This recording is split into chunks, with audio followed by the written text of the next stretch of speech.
Soma katika jina la Yesu.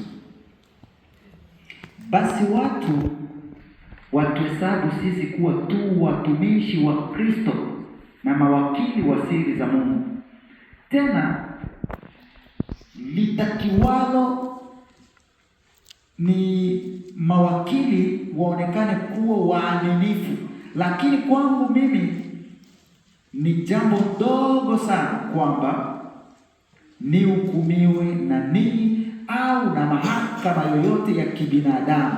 Na hata mimi mwenyewe sijihukumu, dhamiri yangu ni safi, lakini hilo halinihesabii kuwa asiye na hatia.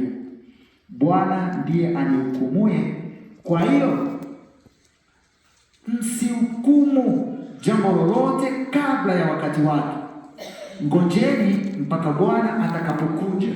Yeye atayaleta nuruni mambo yale yaliyofichwa gizani na kuweka wazi nia za mioyo ya wanadamu.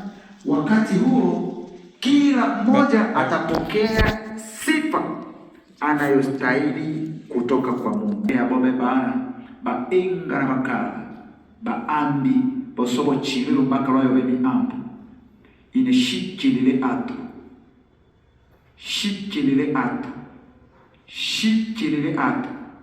wike byose mwingine byose na byamanga ali urinos etani na ndami yane ni ambe itimila byogunja kambula matuma mweko na mamtima uli wa wakunjo lumbaka eno wa mwito ane nabo bwana lo yambula yamnako mtima wa umwa lumbaka eno ile namnako wangene na eno ile mutubatilecha imbama ili mutubatilecha mlokendolya oku mwikulu nike bwasi abecha wabungwa kwetolila kwa mano mwingine china la Yesu chona vile. Amen.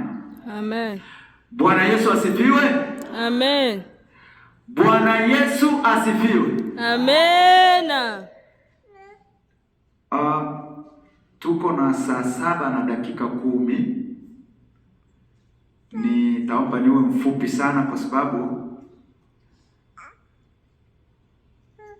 tunaongelea mambo ambayo tumeshayaongea, lakini kumesalia.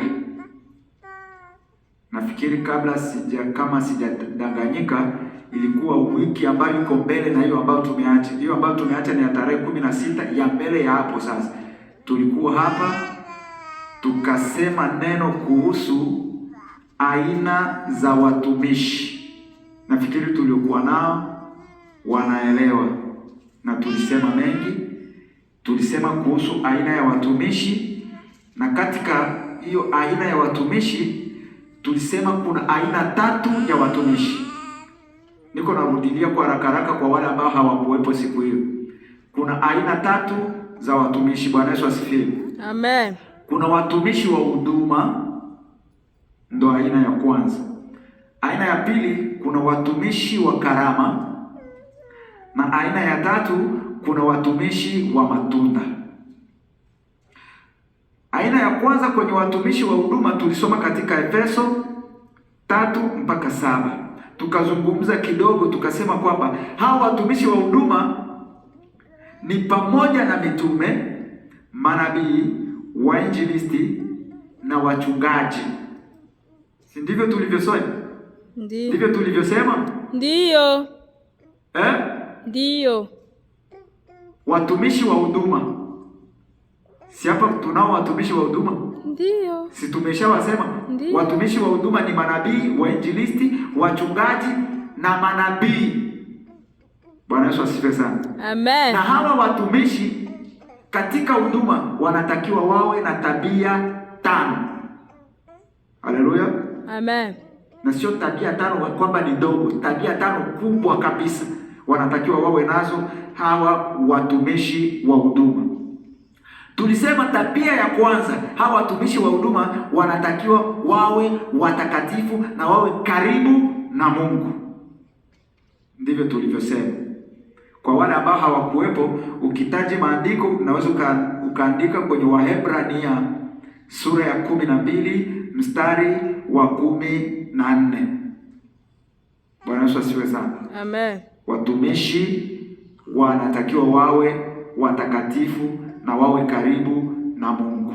Tukasema tabia ya pili, hawa watumishi ambao tumewataja hapa, manabii, mitume, wainjilisti na wachungaji, wanatakiwa wawe wenye kujaa neno ili kanisa lipate kujengwa kiroho. Bwana Yesu asifiwe sana. Amen. Tukasoma Wakolosai 3:16. Tukasema tabia ya tatu, wanatakiwa wawe vielelezo. Watumishi wa huduma tunatakiwa tuwe vielelezo. Nasema tunatakiwa kwa sababu na mimi niko miongoni wake wa watumishi. Tunatakiwa tuwe vielelezo. Amen. Watumishi tuwe vielelezo. Kwa lugha nyingine tunasema tuwe tushingwa misai. Tuwe vielelezo. Watu watuonapo huko kwa nje huko wamtukuze Mungu kupitia matendo yetu. Bwana Yesu asifiwe sana. Amen. Bwana Yesu asifiwe sana. Amen. Tukasema tabia ya 4, hawa watumishi wanatakiwa wawe watiifu.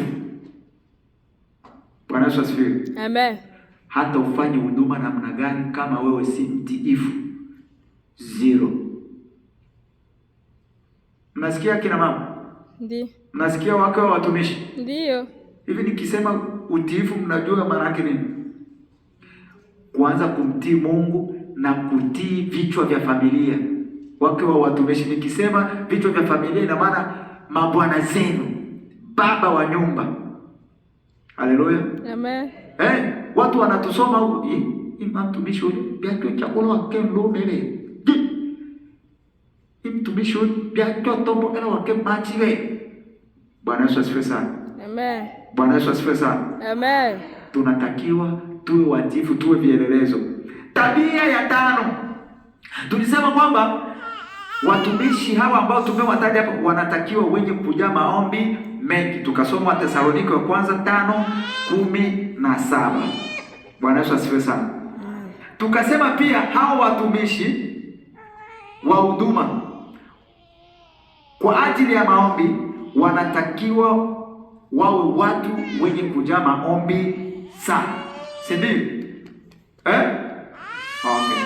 Tukasema kazi ya maombi ndani ya watumishi. Tulisema kazi ya kwanza ni nguvu.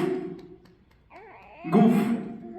Watumishi tunatakiwa tuwe wenye kujaa nguvu. Ndivyo tulivyosema.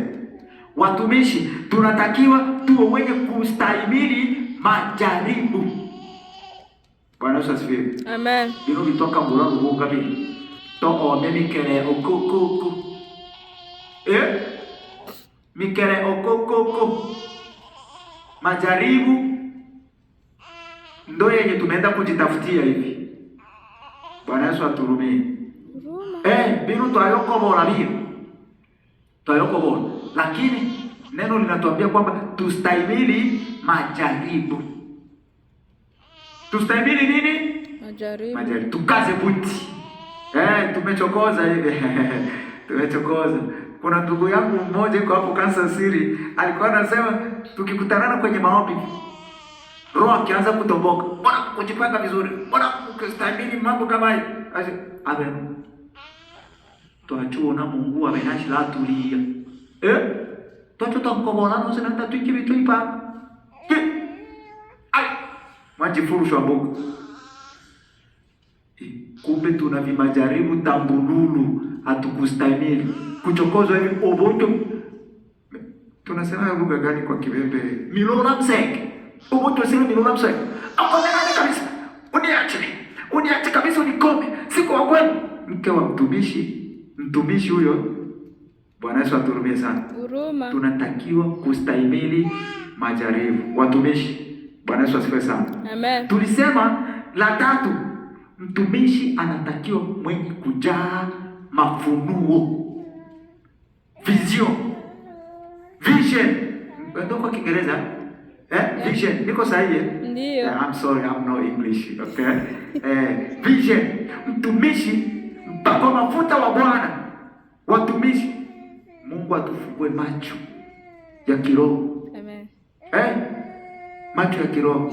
Lakini hata haya macho ya kiroho ukifunguliwa, Ni kufuatana na jinsi umejipanga kiroho. Bwana Yesu asifiwe sana. Amen. Hawezi kufunguliwa macho kabla na wewe kama na wewe ni wa hivi uko legelege. Bwana Yesu atusaidie sana. Amen. Bwana Yesu atusaidie sana. Amen. Tulisema la mwisho kwamba watumishi tunatakiwa tuwe wenye uwezo, yani upako. Tuwe wenye kujazwa upako.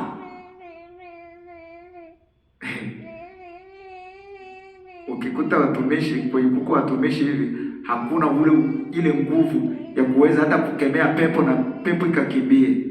Weka mashaka. Si ndio? Ndio.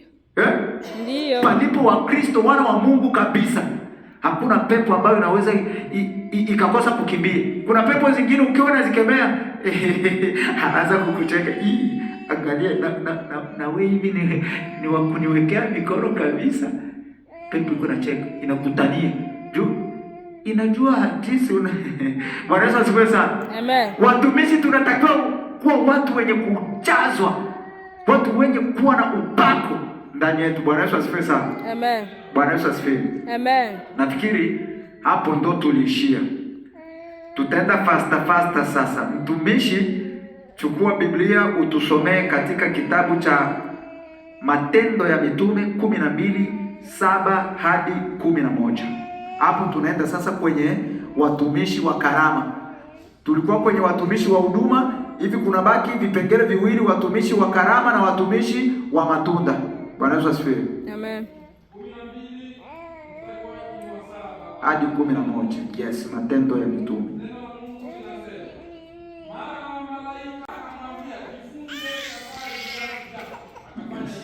Ndio. Yes. Akatoka nje akamfuata. Wala hakujua ya kuwa ni kweli yaliyofanywa na malaika. Yes. Alizani kwamba anaona maono. Anaona maono. Unaona karama jinsi ziko zile. Endelee. Na walipopita kundi la walinzi wa kwanza na wa pili wakafika hadi mbele ya lango la chuma la kuingilia mjini. Nalo lango likawafungukia lenyewe. Wakatoka nje. Wakapita katika njia moja, mara malaika akamwacha. 11. Ndipo Petro alipomwona akasema, sasa kwa hakika kuwa Bwana ametuma malaika wake na kuniokoa katika kutazamia kote kwa taifa la Wayahudi. Bwana Yesu asifiwe sana. Amen. Bwana Yesu asifiwe sana. Amen. Huyu Bwana Petro, maandiko anasema kwamba hakukuwa anajua, kama vile maono imana tu. Huyu akaenda kufika kwenye geti zote, si Biblia inasema kulikuwa mageti kuna kwenye za chuma aya bwana, malaika